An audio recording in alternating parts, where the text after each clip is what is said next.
turi kuvuga ubutumwa bwiza bw'Imana. nyine nuko uri kuvuga ngo abasilamu ukavuga ngo abasilamu ngo Yesu ngo yarabakiriye. Yego. Se ubundi Yesu yabambwe ryari? Yabambwe ryari kugira ngo atwakire? Yabambwe uhereye ku kuremwa ku isi. isi itararemwa, n'ibibaya bitarakirwaho, n'izuba ritararasa, n'umwijima utarabaho. Yesu niho yabambwe. Ibyo byo ndabyumva ko yabambwe azira ikirere, ibyaha byacu tutaranabaho. Yabambwe uhereye ku kuremwa kw'iki? ku isi. Iyo tuje tukamenya ko twacunguwe, ntabwo ariho biba bibaye, ahubwo byabaye isi itaragera gute? Itararemwa. Bisobanura uriho muri njye. Nase urumva ari wowe uriho cyangwa ni Kristo uriho? Ubwo nawe wabambanywe na Kristo. Yego. Nk'uko abasilamu babambanywe na Kristo, nk'uko abadive babambanywe na Kristo.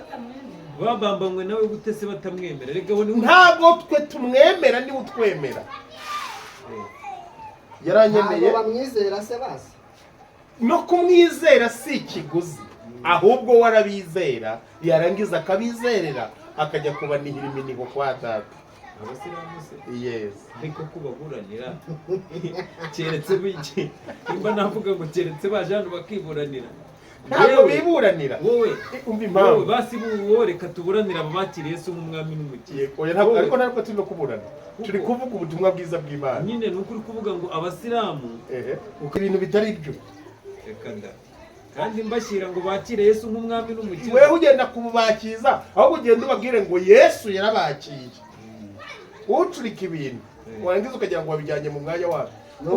Wewe ntukababwire ngo bazakire Yesu, uzabareke. Ahubwo ubabwire ngo ese mw'abayisilamu mwari muzi ko Yesu yabakiye? Njyewe nari umusinzi, njyewe nari umujura, nari igisambo, nawe ni kuri, n'uyu ni kuri, na pasiteri ni kwari, twese twari amabandi. Abaroma 3:23 havuga ko twese twakoze ibyaha, ntitwashyikira ubwiza bw'iki? Bw'Imana. Ngo ahubwo dutsindishirizwa n'ubuntu bwayo. Ikibazo kiravuga none bo ko batizera ayo maraso, utayizera. Ikibazo ufite nacyumvise. Weho wizera kuko bikuvuyemo cyangwa ubyizera kuko bihawe na Mwuka? Ngewe kwizera kwanjye nabihawe na Mwuka. Tegereza rero urebe ko Mwuka atazabazaho. Noneho nabo ikibazo ni izi ko yabireherejeho n'abatabizi. Nukuba muri make abayisilamu, abasenga n'abadasenga, abakirisitu n'abatari bo, bose Kristo yabireherejeho. Icyakora bamwe babimenya mbere y'abandi ko babireherejeho, ariko ntibikuyeho ko batarabimenya nawe yabireherejeho. Abo rero batabimenya babwirwa n'abana b'Imana ko n'abari abana b'Imana. Ubu nicyo gitumye tugiye kuri uru rubuga kugira ngo tubwire abantu ko yaba yaramanitswe ku musaraba. Niba yarawumanitsweho rero Bibiliya iravuze ngo muri Yohana ngo nimanikwa hagati y'ijuru n'isi. Ni Yohana 12. Yego, nimanikwa hagati y'ijuru nzireherezaho amahanga yose. Nuvuga ngo uba amahanga yose Kristo yireherejeho. Yireherejeho ababizi ko yabireherejeho n'abatabizi. Nukuba muri make abayisilamu, abasenga n'abadasenga, abakirisitu n'abatari bo, bose Kristo yabireherejeho. Icyakora bamwe babimenya mbere y'abandi ko babireherejeho, ariko ntibikuyeho ko batarabimenya nawe yabireherejeho. Abo rero batabimenya babwirwa n'abana b'Imana ko n'abari abana b'Imana. Ubu nicyo gitumye tugiye kuri uru rubuga kugira ngo tubwire abantu ko turi abana b'Imana, ariko nabo ni abana b'Imana. Baba bari muri Australia, baba bari muri Afrika y'Epfo, baba bari mu Bubiligi, baba bari mu Bwongereza, baba bari muri Isirayeli, baba bari mu Barabu, bose en general ni abana b'Imana. Kandi ikibigira abana b'Imana si uko babyiyumvamo, ahubwo ni uko Imana ibyiyumvamo. Yamara kubyiyumvamo igatanga umwana wayo, none umwana wayo akaduha kuba abana b'Imana. yewe numvaga yuko uwizera yego ni ukuvuga njye numvaga yuko umuntu wese umwemera akamwizera yego ari we ubona ubwo bushobozi. oya ntabwo ariko bwo kuba biri umwana iyo bibiri w'Imana. y'ibipfuye ntabwo uwo muntu yifitemo ubushobozi ahubwo uwo umwuka wera w'Imana asanze amumenyesha aka kantu nakumvise Yego. umwuka wera w'Imana iyo akujeho wowe akumenyesha ko uri umwana w'Imana. noneho kuba wamenye ko uri umwana w'Imana ntibigukuraho ko batarabimenya atari abana b'Imana. Yego. nabo ni abana b'iki B'Imana. nk'ubu ureba abayisilamu ni abana b'Imana binyuze muri Kristo ariko ntabwo baramenya ko ari abana b'Imana. Yego. nibamara gusoma neza Korani izabahishurira ko ari abana b'Imana. Urabona ko tubivugaho. Korani muri suratul Mariya mu 19:34 hagaragaza ko Kristo ni urumuri. Birimo muri Korowani. Nese kumva ndwaye Korani 19:34 ko nta gitabo cya korowani kiri hano ngo tugisome. Yesu mwene Mariya niwe kuri kw'ijambo ry'Imana. Ni ukuri kw'ijambo ry'iki Ry'Imana. abisi bashidikanyaho. Ni Korani suratul Mariya mu 19:34 nabo ni abana b'Imana biciye muri uwo murongo. Yego. Yohana we yabyanditse neza aravuga ngo Yego Yohana igice cya 13 yego ngo icyakora yego Abamwemeye bose yego bakizera izina rye yego yabahaye ubushobozi yego bwo kuba abana b'Imana. aho rero naho mwahayobera gatoya. Impamvu mwahayobera ni iyi: mwebwe mwiyumvisha ko kumwizera biva mu bushake bw'umuntu. Nabyo ntabwo biva mu bushake bw'umuntu. ubwo bushake bwo kumwizera Yego. twabuhawe na Yesu. Oya ntabwo ari Yesu mubaha, mubuhabwa na Mwuka Wera, Okay. uwo tuzahabwa nk'impano y'Imana. Dore ngiye kwa data.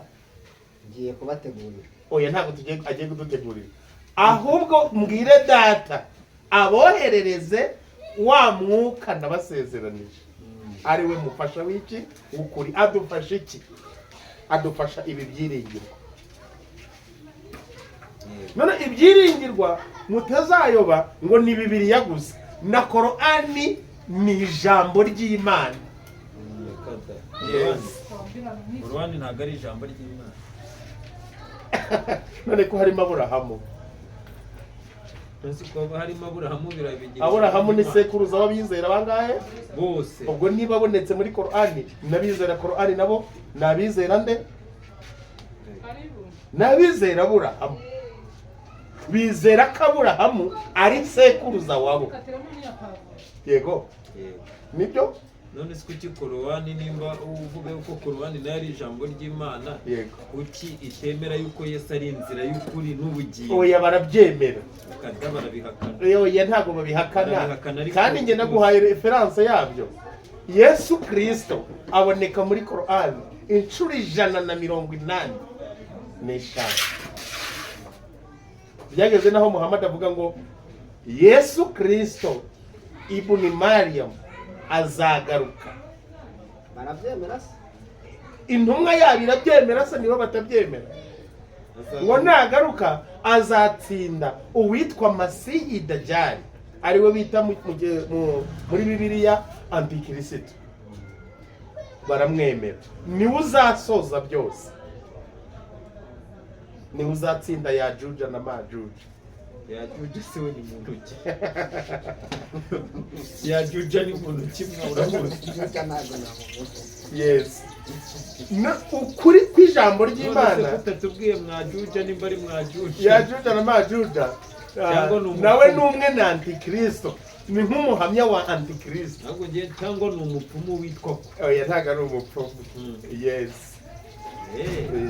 Twebwe Bibiliya ivuga Antikristo. Yego. Cyangwa ubwo Mwajuja niwe Antikristo. Newe nuwo biterwa n'ururimi muri kubivugamo. Hari abavuga Icyarameyeri, hari abavuga Icyarabu, hari abavuga Ikinya-Etiyopiya. Sadepa uko byumva. Biterwa n'ururimi. Yes. Mbese uwo ngo byanga byakunda Yesu azaza gukuraho ni Antikristo. Na Antikristo Korani irabyemera.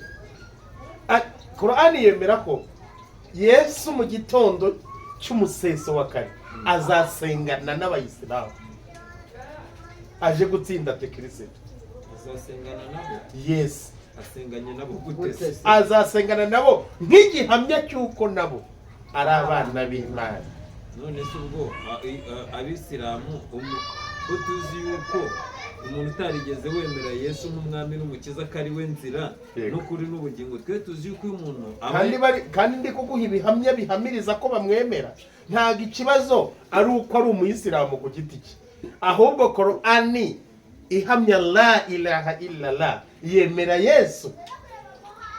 kandi banga kumwakira. Ntago banze, ahubwo we yarabakiye. Igisigaye bo bakeneye guhabwa mwuka wera nawe ngo bamwakire. Ubwo Imana ibarimo ideni. Bazamwakira gute se kandi batamwemera? Tuyisilamu Imana ibarimo. Njyewe nari umusinzi, njyewe nari umujura, nari igisambo, nawe ni kuri, n'uyu ni kuri, na pasiteri ni kwari, twese twari amabandi. Abaroma 3:23 havuga ko twese twakoze ibyaha ntitwashyikira ubwiza bw'iki bw'Imana, ngo ahubwo dutsindishirizwa n'ubuntu bwayo ibiduhereye iki ubusa. Ntabwo ari ubuntu, ubusa. Ubuntu n'ubusa ni biratandukanye, ni ibintu bibiri bitandukanye.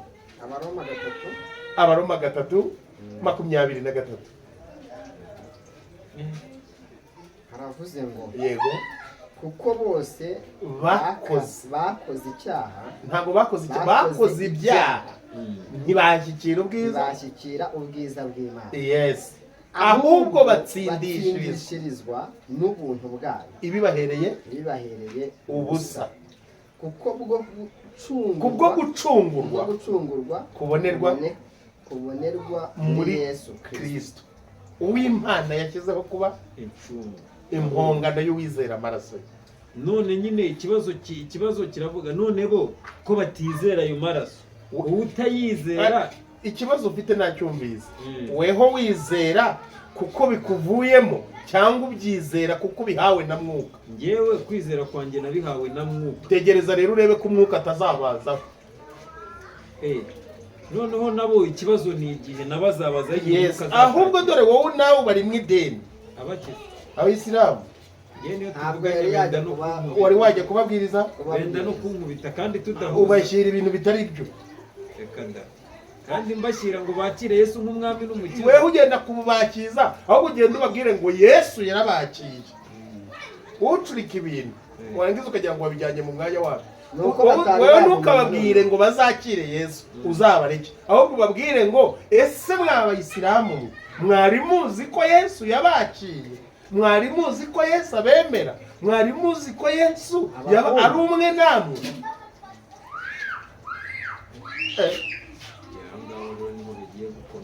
Ntabwo birakomera, biroroshye. Dufite umukiza utuvugira ku Mana, dufite umukiza watsinze Satani. Ubu turi abana b'Imana. Uko tuzasa ntabwo kurerekaho. Njyewe icyakora niyerekanwa nzasa nawe, ariko njye uko nzaza ndakuzi. Yego, nakubonye ndi kuri Erayoni. Yes, uburyo Yesu yahindutse mu maso ya Petero na Yohana na Yakobo, Mose na Eliya bakamanuka ku musozi, kuriya yasaga niko nzabaza. None se ubwo ikibazo wenda kigize uraza gutuma nkubaza ikibazo gitandukanye n'ibyo twasomye.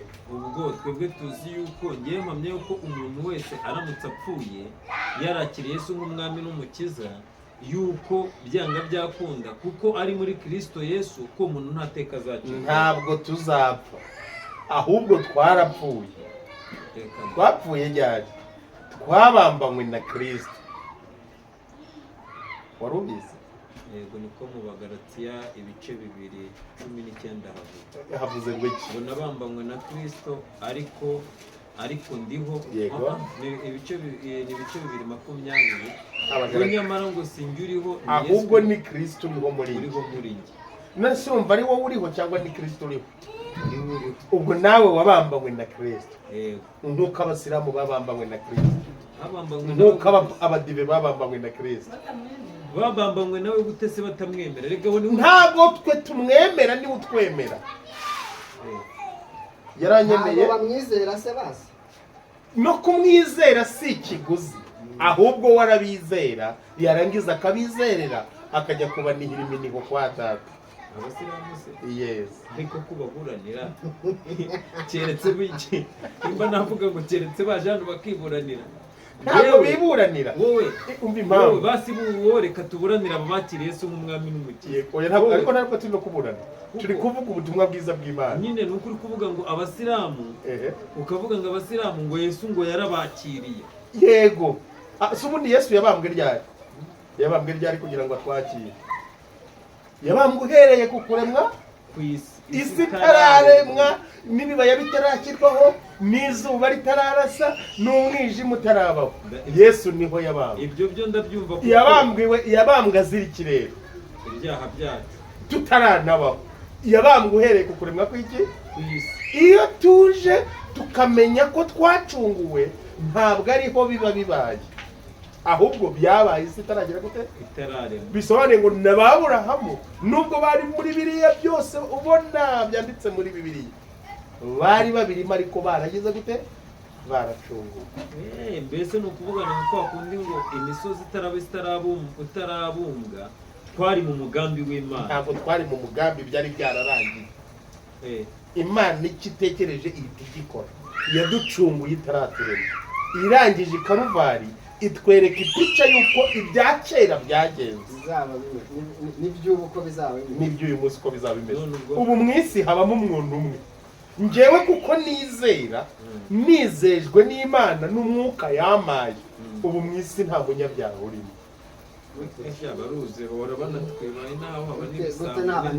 Gute n'abanyabyaha barimo? Ni uko njye ari njye uhagarariye abantu mu isi. Wowe se? Yego. Cyangwa Kristo? Nta Kristo nta njyewe ari muri njye. Uyu uvuga si njye Gatama w'inyama n'amaraso, ahubwo ni Kristo urimo kuvuga muri njye. Ubu nimwumva ntimwumve ko ari njye uvuga, ahubwo mwumve ko ari Imana irimo ivugana nawe. None se abantu bazarimbuka cyangwa abantu bavuga bazajya mu muriro ni abantu bameze gute? Dore uyu nguyu azarimbuka, uri mubiri se? uyu nambaye azarimbuka, kuko nimara kubona buriya bwiza bwanjye muri Kristo, buno ntabwo buzongera kuboneka. Ubwo buri muntu wese agenda, n'uzajya mu ijuru n'uzarimbuka. uzajya ikuzimu se ntawe ugenda ejo bundi ntawe ugiye wowe banza ugiye nta ibyo ngibyo ndabyumva. Hari ugendana uzarimbuka akabona, hari n'ugendana uw'ubugingo. None se ntawe ugendana nuko uzamanuka ikuzimu wa muriro waka kazawugenda. None se kumaze kwivuga, kugiye kwivuguruza njyewe Gatama, wowe ku giti cyawe. Tega amatwi rero, ndeba muri njye, nkaguma muri we, nkagendera muri we, nkaba muri we. Icyo akora uko azasa niko nzasa, kandi n'ibyo ukora byose ubikorera mu Kristo wagukunze. byaba ibyiza byanjye n'ibibi byanjye byose nzabisaruramo kubona. Kuko nibyo nta bandi nyine batagendera muri we. Wowe Gatama ahubwo baza niwe mbaza, abo bandi ni bande batari wowe? Ku isi nta wundi muntu uhari utari wowe. Oya, abo bandi reka tubakubwire. Reka mbanze mbakubwire. Ntabwo murabambwira. Ntabwo uzi se cyangwa uri oya, jya muri wowe. Muri wowe ninde uzarimbuka? Muri njyewe. Yego.